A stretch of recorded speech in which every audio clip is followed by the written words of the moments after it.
Welcome back to the Hank's Strange Situation, Lifestyles of the Locked and Loaded.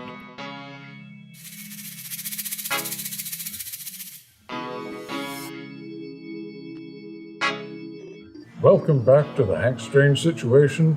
My name is Sam Andrews.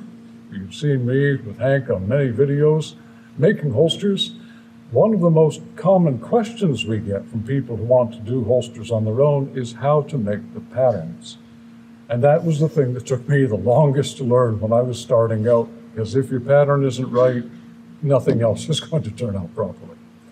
Well, I found a few quick and easy shortcuts that should help you save a lot of time off trying it for yourself. So we're going to demonstrate that today. For belt holsters, there's two basic kinds. Pancake holsters, what we call saddle styles, and scabbard holsters. The pancake's two pieces, one on top of the other. The saddle, or the scabbard style, is the old classic holster where the leather's bent around and sewn up the back. So I'll show you first a simple way of getting your proportions correct for the pancake style. This confuses a lot of people because you have a larger piece of leather on the outside, smaller inside, to create that pocket for the gun to be in. And they don't know how wide to make it. There's one really easy method. If you trace the weapon that you're going to be using, I like the manila folders because they're stiffer than regular paper and just easier to manipulate. Keeping your weapon there, take a strip of the weight of leather that you're going to make the holster out of. In that case, this is 7/8 ounce. Good weight for this type of holster. Put the leather over the weapon, bend it down until it's touching on the paper, make a mark, bring it around the other side and repeat that. And this is going to give you the width of your stitching lines for the pocket on the front of the holster. Now, you've got wide and skinny, so you'll need to do a couple.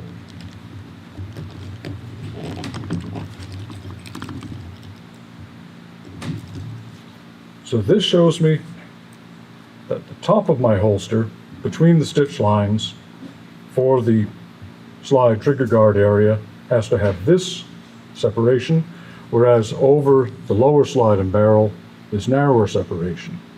I can then apply that to the paper.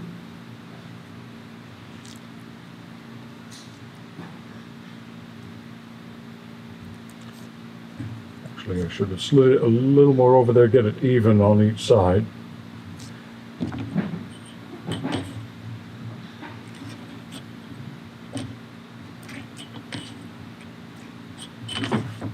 And this is the basis for fitting it. You'll then just draw in where it's going to follow the shape of the gun. From here, you can make basically any holster shape that you like. You can bring the top up in a curve, you could cut it straight across, whatever pleases you as far as design goes. You can then make your side skirts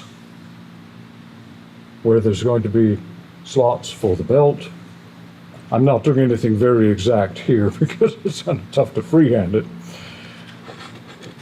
In whatever proportion that you like. That gives you your holster face. To get to the back part of the holster, which is going to be narrower, you have to cut this out because we're going to be using it as a model.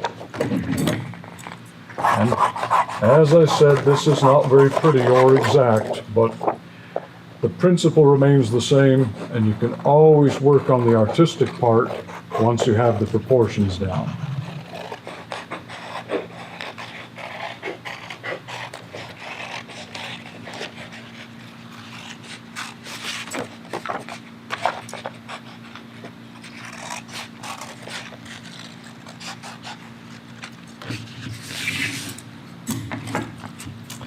Now we're back to tracing the weapon on what is going to be the back of the holster.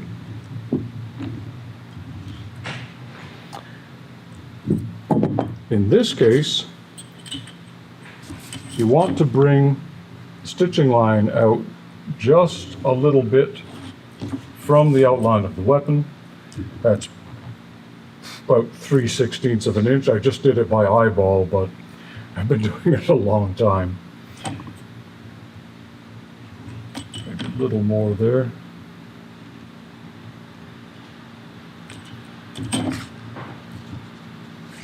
I need to make that line longer so I can see it at the bottom.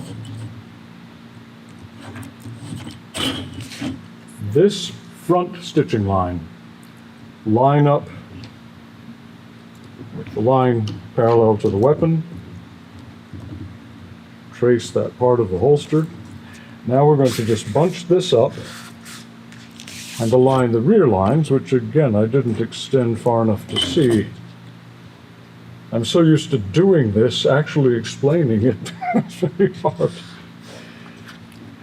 Then I'm lining up these lines top and bottom. Trace the rear edge. Again, make whatever shape pleases you for the top of your holster. And this gives you your front and back. This would have to be flipped over when you're cutting it, of course, because you want the smooth side out on front and back. But now you've got the base and the cover, and when it's all sewn together, and also given the elasticity of the wet leather when we mold it, you'll have one that will fit the weapon. The second type of holster, which is the more classic scabbard holster, is just the shaped tube, if you will, that the gun sits down in, and they're made by bending the leather around and sewing the back shut. Very common on big revolvers, that sort of thing. So with the same principle as we used before, trace the weapon.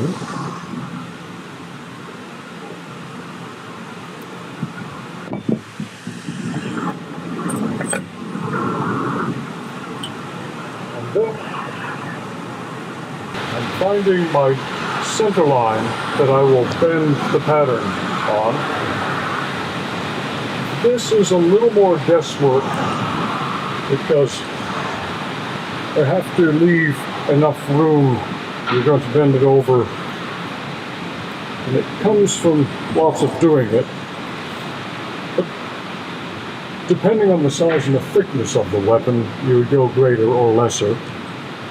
Using the same idea as we did on the other holster, take a piece of leather, the weight that you're going to use, wrap it around.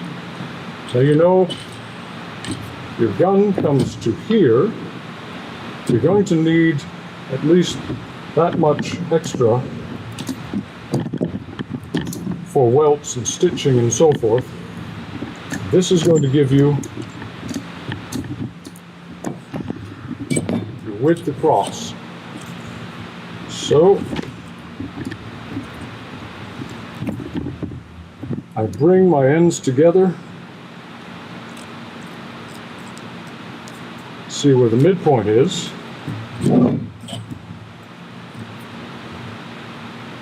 that tells me my outer edge should be here on the back side.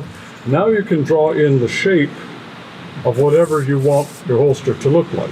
You can follow the lines of the weapon. You can come down in a curve. Whatever pleases you. And again, on the top, you can make it any shape that you please. Once you cut this side out, I then take the pen and I score that center line hard using the ruler. Bend it over and trace it, and that will give me the entire body for the scabbard style holster. After that, it's just a matter of styling it the way you like it, adding a belt loop on the back, and building it. I'm going to follow the easy line here rather than try and step it in.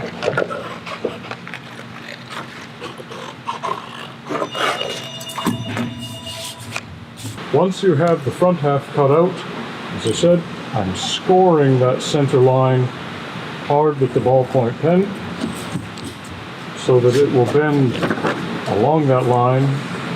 I bend it back. I see it comes to my mark. That tells me I'm correct. Make a trace. And now you have the outline that's going to fit this size of weapon. When you get it all cut out and put together, I usually use a welt, a spacer of the same weight leather running the length of this seam. It not only opens it out a bit to let you fit the gun more easily, but it's a stronger seam than just two pieces sewn together, because that way the gun's pushing right on the stitching. This acts as a barrier. Sorry about all the rain noise in the background. It's Florida and it's summer. We live with it. Once you have the basic dimensions down on your trace and your measurement separations, you can then refine your pattern to however fancy you want to make it. So from that, you can come to something that finishes out like this for scabbard style.